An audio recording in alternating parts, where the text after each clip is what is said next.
Good afternoon. The next item of business is portfolio questions, and the portfolio this afternoon is social justice and housing. I would remind members that questions 5 and 7 are grouped together, and therefore I'll take any supplementaries on these questions after both have been answered. And at question number 1, I call Craig Hoy. Thank you, Deputy Presiding Officer. To ask the Scottish Government what discussions the Social Justice Secretary has had with ministerial colleagues regarding how to manage any growing funding gap created by higher spending on devolved benefits. Cabinet Secretary Shirley-Anne Somerville. I met with the Cabinet Secretary for Finance and Local Government and the Cabinet Secretary and the Minister for Public Finance in April 2025 to discuss the Fiscal Sustainability Delivery Plan and Public Service Reform Strategy, and more recently in September 2025 for a review of portfolio spending as part of the budget and spending review process. Discussions will continue between ministers as we work through the budget and spending review process in the coming months. The Minister may be holding meetings, but they aren't solving the problem, because the Minister's complacency about the benefits black hole that she is creating is staggering and fiscally irresponsible. But we shouldn't be surprised, because whether through the soaring number of highly paid public sector workers or the ballooning cost of benefits, this government is surely and stealthily building a client state for electoral advantage. And isn't it the case that it will be ordinary hard-working Scots who are already struggling to pay their bills who will pay for this reckless welfare spending through higher tax and poorer public services? Cabinet Secretary. Well, Presiding Officer, I wonder how Craig Hoy's statement would have went down with the parents of young disabled children and young people that I met this morning, that talked about the fact that the support that they get from the Scottish Government through Social Security is an important part of the support that a society should be providing for people. And I wonder, as Craig Hoy goes through his pre-written statements, whether there's another paragraph that tells us whether he's going to take money away from disabled people, people on low incomes, carers, the children and young people that I met this morning. Mr Hoy, Presiding Officer. And that's really where the disappointment comes, and I think where Craig Hoy and the Scottish Conservatives' true colours are really shown, is that they have absolutely no sympathy for the fact that there are people in our society that are struggling, and they have absolutely no compassion for disabled people, their carers or those in low income, and I think that will be telling both in this chamber and throughout the country. Supplementary, Willie Rennie.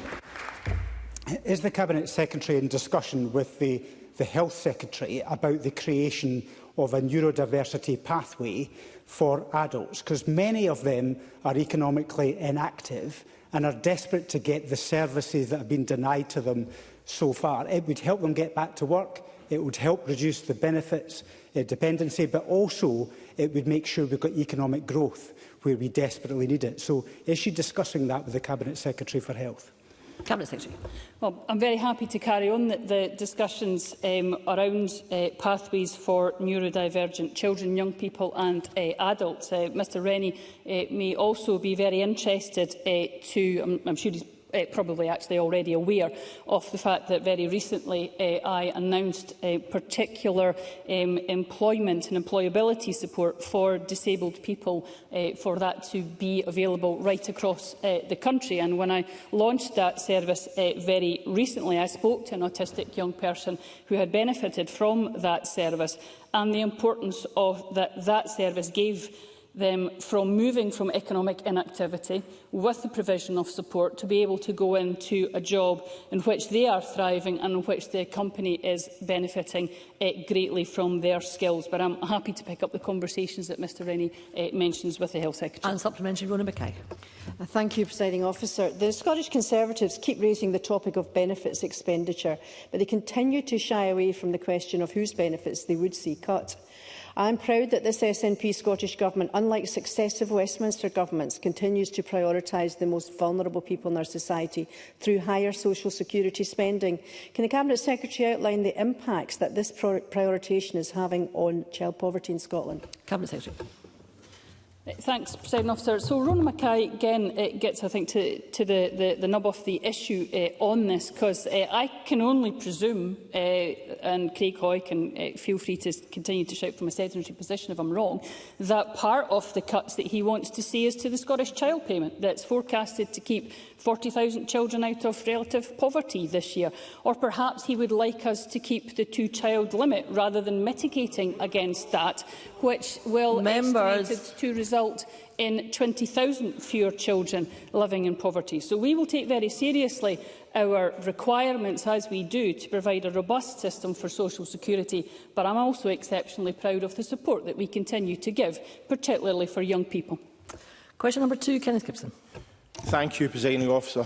To ask the Scottish Government, as part of the work of its Ministerial Population Task Force, what action it will undertake to support people to have larger families should they want more children. Minister Cook-Stewart. Our population strategy sets out our ambition that Scotland is the ideal place to raise a family, where people are enabled to have the number of children that they wish to. It is not for government to dictate or influence whether people should have children, which is rightly a matter for individuals. The Ministerial Population Task Force continues to give consideration to fertility trends, and we are engaging with the UK Government on their parental leave and pay review to ensure that any new provisions supports working families in Scotland. Kenneth Gibson. I thank the Minister for that answer. Last year, Scotland's total fertility rate fell to 1.25, the lowest since records began in 1855. Given that a population needs a fertility rate of 2.1 just to remain constant, this demographic decline will have profound consequences for us all.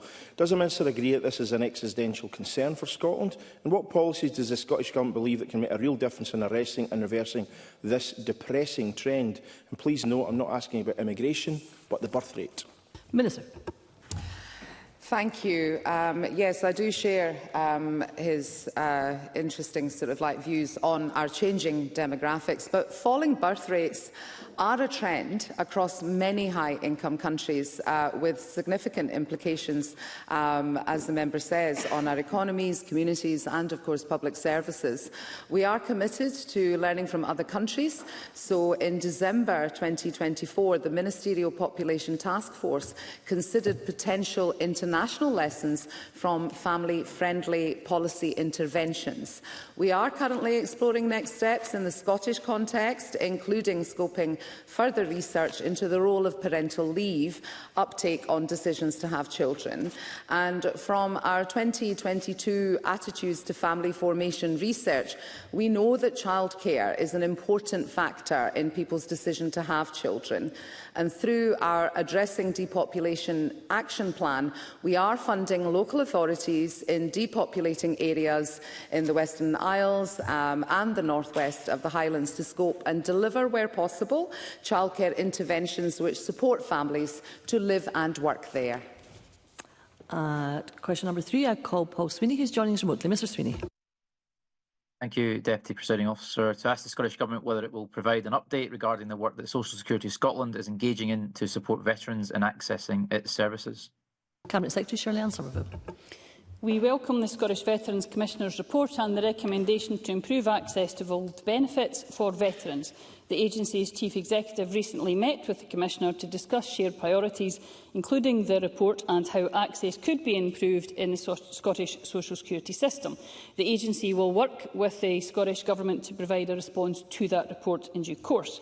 The Scottish Government is designing its processes taking into account the views of veterans, and Social Security Scotland trains staff to deliver person-centred support. Support for veterans is currently available within existing services without having to go through a separate process. Paul Sweeney. Last month's report by the Scottish Veterans Commissioner has recommended that veterans accessing benefits through Social Security Scotland are identified and supported by staff who are trained to be veteran aware, and that veteran support needs to have a clear, designated point of contact. And this recommendation is made even more urgent, in my view, when last week's figures showed that 925 veterans in Scotland made a homeless application in the last year. I'm sure the whole House agrees that this is not acceptable. So will the Minister confirm to us that they will implement in full the recommendations by the Scottish Veterans Commissioner and look at creating that veterans network within Social Security Scotland so veterans can get support from those who most understand the lived experience other veterans? Cabinet Secretary. So the way the service is designed within Social Security Scotland has already considered a range of interests and the needs of many seldom heard groups, such as veterans. And it is very important that Social Security Scotland staff are trained to deliver a person-centred support right across the range of benefits that they now deliver, and that's regardless of a background or need, that they actually provide tailored support for the individuals. That's why, again, I would reiterate the point that the agency is working through the recommendations in that report to see what can be done to ensure that the service that is being provided is working for all, and that includes our veterans. And that work will continue, and the work that the Chief Executive has already undertaken alongside the Commissioner is part of that process to ensure that we are delivering for all. Supplementary, Alexander Stewart. Thank you, Presiding Officer. The Scottish Veterans Commissioner's annual report found that poor progress on preventing veterans' homelessness in 23-24, and there was incremental progress in 2025. What further work is the Scottish Government carrying out in conjunction with other public bodies to ensure that no veteran is forced to declare themselves homeless and that they can access benefits from Social Security Scotland? Cabinet Secretary. Well, if I can begin with the actions that are being taken around devolved benefits, it is particularly important that we recognise that there are seldom heard groups that do find it difficult to access benefits, veterans being one of them, but not the only one. Within many of those groups, there are shared challenges that they face that if we can get that right as a system, then we will be able to benefit not just veterans but others as well. But that's exactly why we're tackling areas such as the challenge that many people aren't actually aware of the benefits that they're entitled to, or indeed are unaware of the support that is there for people to be able to then apply for the benefits that they're entitled to. And that's exactly why, unique within the UK, that Social Security Scotland delivers local delivery to ensure that people actually get support for the applications for their benefits as well. I do recognise, as the member says, that there is also an obligation not just on government but local authorities to ensure that we are providing services for our veterans to ensure that they are not homeless. That very much goes to the prevention part of our work that we continue to do. And I do have to say, Presiding Officer, it's therefore very disappointing that the opportunities within the Housing Act... Keen to get a supplementary in from Keith Brown. Supplementary, Keith Brown. Thank you. It's essential, of course, that veterans receive the best support possible in recognition of the valuable contribution they've made. For example, the Cabinet Secretary may be aware of the campaign for veterans for fair compensation for hearing damage caused by defective ear defenders, an issue which I can attest to myself, and also an issue which underlines the importance of ensuring they can access the support they are entitled to. Can the Cabinet Secretary update on the wider work it's undertaking, in addition to what she's already said, with Social Security Scotland to reduce barriers to social security take-up, particularly for seldom heard groups? And did the Cabinet Secretary see the Good Morning Britain article this morning, which showed that where the issue is created, veterans are created by the MOD and the UK Government, there is no support to the Scottish Government to look after the interests of veterans? Cabinet Secretary. I did not see that report, but I will make sure that I'm furnished with a copy of that transcript to see what is going on there. But Keith Brown does raise an important issue about ensuring that we all have a responsibility, and all our public services have a responsibility to our veterans, which is why I will end the point on my disappointment that the Scottish Conservatives didn't support the housing bill that we put through, which actually had that obligation on all our public services to respond to the needs. And it's a disappointment that they didn't take that offer up to be able to help veterans and others. Question number 4 has been withdrawn. Question number 5, Mark Ruskell. Thank you. To ask the Scottish Government when it last met with residents in Tillicoultry who were evacuated from their homes 2 years ago when reinforced autoclaved aerated concrete was discovered. Cabinet Secretary Mary McCallum. Presiding Officer, where residents are notified that their home may contain RAC, it's the responsibility of individual local authorities to lead on providing advice and support to them. Scottish Government officials have been in regular contact with all local authorities impacted by RAC to discuss progress. On the 4th of September, Clackmannanshire Council representatives attended the first of a new RAC in housing leadership group, which I convened and which I chair, to share best practice and to expedite progress. Following my commitment to meet with residents affected by RAC, my officials are in the process of agreeing an appropriate date to meet with residents and Clackmannanshire Council. Mark Ruskell. So can I thank the Cabinet Secretary for that answer? Owners of those flats in Tillicoultry do feel bitterly let down by Clackmannanshire Council, and it's really important that they're heard. They were given barely 2 hours' notice before being evacuated from their homes by the Council, and in the 2 years since, none of them have been allowed to re-enter their homes. Residents' remaining possessions will probably now be bulldozed into the ground along with the flats. This is a really brutal way to treat people who have lost their homes. So what can the Cabinet Secretary do to help residents to get their remaining possessions back? And will she join me in meeting residents in Tillicoultry on the ground? Cabinet Secretary. Presiding Officer, taking the last bit of Mark Ruskell's question first, yes, I shall, and my officials are in touch with campaigners right now and have been to agree a date. In respect of possessions, there will be a question of safety in respect of entering dangerous buildings, but local authorities would normally allow facilitated access, and I would expect local authorities to keep those affected up to date, provide them with advice and, where possible, to facilitate access. So I will take away the points that Mark Ruskell has mentioned to me in respect of remaining possessions, raise them with my officials and ask that it's raised with Clackmannanshire Council. And question number 7, Keith Brown.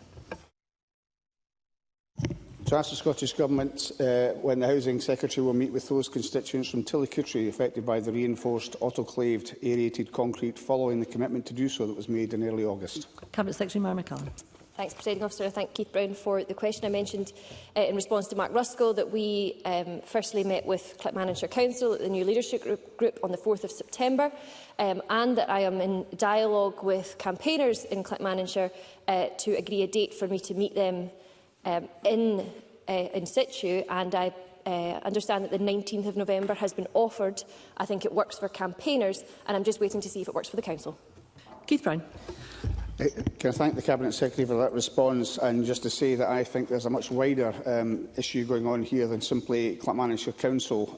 As the Cabinet Secretary will be aware, the UK Government was aware of the risks of RAC before devolution, and given the previous convention in many other areas whereby Westminster has covered pre-devolution legacy costs, is the Cabinet Secretary disappointed that they have taken no responsibility for this and are making no contribution towards resolving this issue, which I agree is a very important one for my constituents in Tillicoultry?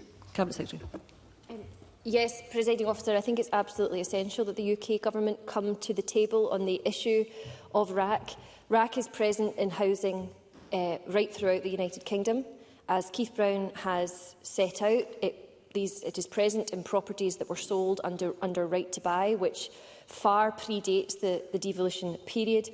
And actually, moreover, the UK Government is the only government in the UK with the financial flexibility to respond to unexpected costs in this manner. So one of my first acts in post was to write to the former Deputy Prime Minister, who formerly had the Housing Secretary post. Following the UK Government's unexpected reshuffle, I have written to the new Housing Secretary, making the case for a UK-wide fund and setting out my expectations that he addresses me on that. Supplementary, Claire Adamson. Thank you, Cabinet Secretary.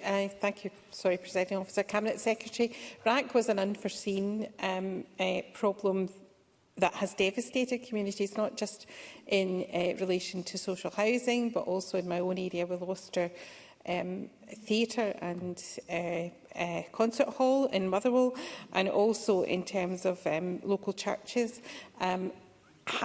I understand that she is in contact with the UK Government, but given the scale of this and given the constraints on the Scottish Budget, is it not absolutely vital that the UK Government step up to form some sort of RAC remediation fund? Cabinet Secretary.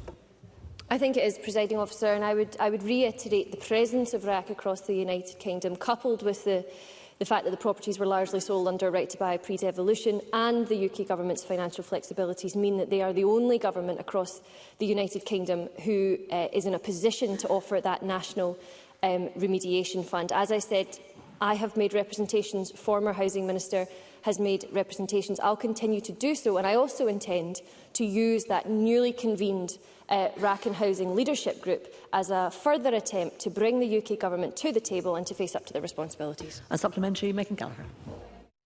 Officer, RAC remediation is a postcode lottery in Scotland, and we've heard about the heartbreaking scenario of yet another group of homeowners who are going to sadly lose their homes, and I find that absolutely heartbreaking. I don't agree with the Cabinet Secretary in terms of this idea that it's all on the UK Government. The Scottish Government can find money down the back of the sofa when it wants to. So why won't they back homeowners in Scotland who are impacted by RAC? So I'll ask the Cabinet Secretary what I've asked her before, and will she finally confirm if the Government is going to give financial assistance to homeowners impacted by RAC? Cabinet Secretary. I'm afraid Megan Gallagher's characterisation of the way that governments set budgets and prudently spend public money is completely inaccurate and reflective of a lack of understanding of how government works in this country. I have set out, Presiding Officer, the number of ways in which I am committed to supporting residents affected by RAC, meeting residents, convening meetings of leaders who are dealing with this, driving progress, trying to share best practice. A practical point I would put on the record, which is much more pragmatic than some of the nonsense we've been hearing from the Conservatives today, is I think there is a real issue that needs to be worked through in respect of the availability of mortgages once RAC has been remediated and once a green status is provided to a property. And I will in particular be using the Leadership Forum to try and work with UK Finance and the Institute of Insurers to reach a resolution on that important point. Question number 6, Alec Riley. Presiding Officer, to ask the Scottish Government what the key barriers are to tackling Scotland's housing emergency. Cabinet Secretary Mary McCallan. Presiding Officer, the conditions which have led to Scotland's housing emergency reflect long-standing and complex and interconnected challenges, and I would often characterise this as being a perfect storm in recent years of failing economic conditions across the UK, driven not least by Brexit and inflationary pressures, coupled with the quite extraordinary pressures which have been bearing down on households over recent years. And my colleague, the Social Justice Secretary, has been alluding to some of that this morning. This has created a perfect storm of strain, but the combination of our Housing Emergency Action Plan, set out on the 2nd of September, and the Housing Act, passed on the 30th, together respond to those challenges. Alec Riley. Presiding Officer, even if we were able to tackle the economic and financial challenges, and I do believe that we need to look at every option to do so, there would still be major issues. I've read the Government's Housing Emergency Action Plan, and believe me, I do want that to deliver. I welcome the fact in there it talks about a whole system approach. Does the Cabinet Secretary recognise, however, that a whole system approach means we need to address the major challenges within planning, and that includes the service under-resourcing of planning and the understaffing within planning, and at the same time we would also and must address the skills shortages in the construction sector. And can I ask the Cabinet Secretary if she has not already having a look at the document produced by Shelter Scotland today, delivering an end to Scotland's housing crisis, and in particular what they talk about is the establishment of a new national housing and land agency that would drive centrally the housing programmes in Scotland, working with local authorities at the local level. Cabinet Secretary. Thank you, Presiding Officer, and I thank Alec Rowley for his question. I thank him for taking the time to read the emergency plan, which I deliberately kept short and sharp and action-focused. so that it was readily accessible. And I thank him also for his party's support for the housing bill this week, something the Conservatives couldn't bring themselves to support, not even when it's life-changing for people facing homelessness. Mr Rowley's right, however. It's up to all of us, Government, Parliament, industry, to create the right conditions for growth and for confidence in an all-tenure approach to housing in Scotland. The multi-annual certainty we provided in our plan, coupled with the increased funding, coupled with that 10% growth target each year, and underpinned by action in planning to make it more efficient, to drive proportionality. And I would particularly put on the record the Scottish Government having created the Planning Hub, able to provide surge support to authorities, and our investment in recruiting more planners. Brief supplementary, Sharon Dow. Thank you, Presiding Officer. The Cabinet Secretary and I are both aware of a case where a developer is ready to put shovels in the ground, yet delays persist because paperwork has not been signed off. I've raised this in the Chamber and written letters, while the developer, who has been ready to start on site for nearly 2 months, has also reached out, but with no conclusion. If this continues, investors will simply take their projects elsewhere. The Scottish Government might say it's serious about house building, but can the Cabinet Secretary honestly say that is matched by any action? Cabinet Secretary. Presiding Officer, on the specifics of any planning application, and I have set this out in a response to Sharon Dowie to a letter that she wrote to me recently, I'm not able to comment on the specifics. Planning is a semi-judicial process. It's not for ministers to get involved with. But on the general point about proportionality, about speed, about making sure that planning facilitates development and doesn't hinder it, this is very much something I'm aware of. I've mentioned the Planning Hub. I've mentioned recruitment.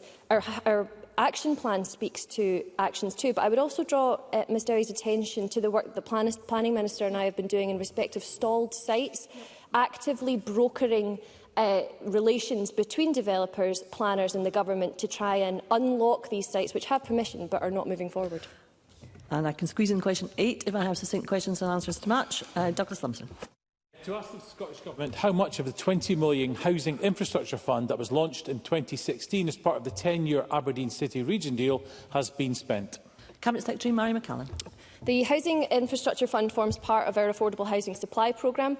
A commitment was made in 2016 alongside the 10-year Aberdeen City Region deal that £20 million infrastructure funding would be made available. The HIF enables funding for housing developments that have stalled or can't proceed due to excessive costs or the nature of the infrastructure works needed, and it's the responsibility of councils to bring forward eligible HIF projects. Neither Aberdeen nor Aberdeenshire Council have submitted any projects that would meet the fund's criteria. Douglas Lumsden. Firstly, I'd like to remind Chamber of my register of interest that shows I was a councillor at Aberdeen City Council at the start of this session. And while I was council leader at Aberdeen, we found it impossible to access this cash. And that's why there's only zero being spent. And calls by my colleague Liam Kerr to use this £20 million pot to compensate RAC, homeowners and Tory have fallen on deaf ears in this SNP government, which I would have thought was a good solution. So will the Cabinet Secretary reach out to both Aberdeen and Aberdeenshire councils to find ways for this money to be spent on housing before it's lost to the North East? Cabinet Secretary.